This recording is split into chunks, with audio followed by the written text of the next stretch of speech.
15 respiratory critical care 2023 का गोमती नगर में हुआ आयोजन। प्रोग्राम के रूप में उप मुख्यमंत्री ब्रिजेश पाठक हुए शामिल। साथ ही चेस्ट के संबंधित गंभीर बीमारियां जैसे कि COPD, अस्थमा, ILD, फेफड़ों का कैंसर, टीबी और अन्य जैसे रोग का रोकथाम के लिए चर्चा हुई। मुख्यमंत्री ब्रिजेश पाठक ने कार्यक्रम को सफल होने की दी शुभकामनाएं। क्रिटिकल केयर अपडेट 2023 के भव्य एवं गरिमामय सेमिनार में मैं उत्तर प्रदेश राज्य में आए हुए देश भर के अपने जो विशेषज्ञ चिकित्सक हैं उनका हृदय से स्वागत करता हूं, अभिनंदन करता हूं। हम इस कार्यक्रम के आयोजन के लिए डॉक्टर बीपी सिंह जी का, उनकी पूरी टीम का हृदय से आभार प्रकट करते हैं और उम्मीद करते हैं सेमिनार के माध्यम से जरूर कुछ न कुछ विशेषज्ञ अपने पेपर्स के माध्यम से देश के सामने नई चिकित्सा विधा का कुछ न कुछ हल निकालेंगे, जिससे हम जो फेफड़े जनित रोग है उन पर शीघ्र हम निदान पा पाएंगे और अपने रोगियों को और बेहतर चिकित्सा व्यवस्था उपलब्ध करा पाएंगे। क्या कुछ कार्यक्रम रहा है उसमें, उसके बारे में? आज ये 15th respiratory critical care update जो कि सूर्या फाउंडेशन और brilliant health care research centre महानगर लखनऊ द्वारा आयोजित है।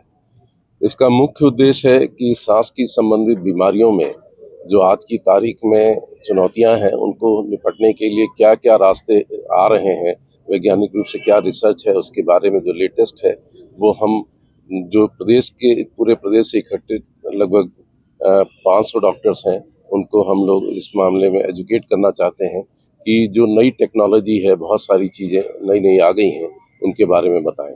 सबसे महत्वपूर्ण जैसे बात हो रही थी कि जैसे कोविड था तो उसमें बहुत बार लोगों को वेंटिलेटर से भी जब आराम नहीं मिला तो इक्मो जैसी एक व्यवस्था है जो कि उन मरीजों को ऑक्सीजनेट कर देती है। फेफड़े का ट्रांसप्लांट अंतिम उपचार के रूप में बहुत सारी सांस की बीमारियों में उपलब्ध हो गया इस देश में, उसके बारे में और भी बहुत सारी बीमारियां जैसे टीबी है, ILD है, इन्फेक्शंस हैं बहुत सारे, और क्रिटिकल केयर डिजीज़ के बारे में जानकारी देने के लिए ये गोष्ठी आयोजित की गई है। तो किस तरह की रिसर्च की बात चल रही है? ये रिसर्च इस तरीके से है कि जैसे मैंने बताया कि जैसे ILD है, उस एक बहुत बड़ा बीमारी का ग्रुप नया डेवलप हो गया। उसके पीछे बहुत सारे कारण ज्ञात हैं और बहुत अज्ञात कारण भी हैं। तो ये इस बीमारी का अभी तक इलाज ठीक से तय नहीं हो पाया, तो अभी इसके बारे में कुछ नया ज्ञान आने लगा है। कुछ जैसे IPF है उसका इलाज फर्क तरीके से और नॉन IPF ILD का इलाज फर्क तरीके से। इसमें टोटल 300 से ऊपर बीमारियां हैं, तो इनके बारे में भी बात कर रहे हैं हम लोग। आपने नई टेक्नोलॉजी की बात की है, क्या कुछ अभी नई टेक्नोलॉजी खुल के सामने आई है? बहुत सारी टेक्नोलॉजी जैसे मैंने बात की कि जैसे इक्मो एक नई विधा है जिसमें कि एक्स्ट्रा कार्पोरियल मेम्ब्रेन ऑक्सीजनेशन, जब वेंटिलेटर से मरीज को आराम नहीं मिलता तो उससे जो है आप मरीज को ऑक्सीजनेट कर सकते हैं, उसका कार्बन डाइऑक्साइड रिमूव कर सकते हैं और ब्लड प्रेशर नहीं मेंटेन करता तो उस तरीके से एक VA इक्मो का इस्तेमाल किया जा सकता है, जो नए रिसर्च की बात कर रहे हैं। CT स्कैन जो अभी तक सब लोग जानते हैं कि रूटीन बीमारियों के इलाज में एक मतलब एक तरीका है निदान का, डायग्नोसिस का।